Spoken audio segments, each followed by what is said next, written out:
Just 3 years ago, she had never been in an airplane because of a fear of flying. Now 25-year-old Jessica Cox is a licensed pilot, which is pretty incredible considering she was born with no arms. Les Trent with her story of triumph and courage. This pilot is flying with no hands, literally.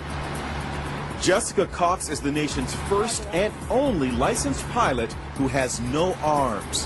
When I tell people that I'm a pilot, they're like, what?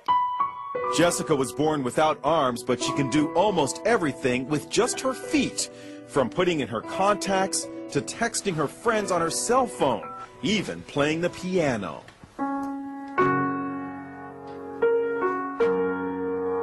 Jessica has a black belt in Taekwondo.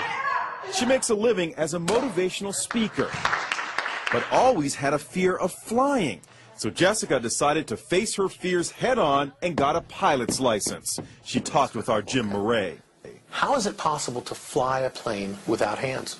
You know, it's even hard for me to believe when I'm talking about them. You just do it. Jessica invited us up for a spin high above the Arizona desert.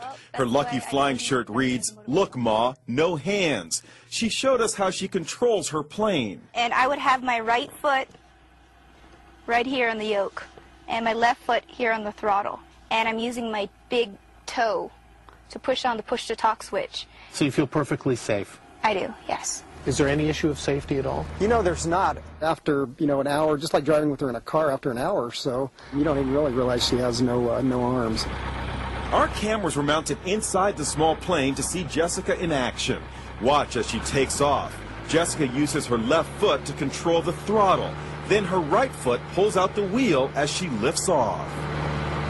It looks scary, but she does it like a pro. And watch, after she makes a picture-perfect landing, she stretches her leg and opens the cockpit windows. How was the flight? That was fun. Good for her. Doctors have never been able to come up with an explanation as to why Jessica was born without arms.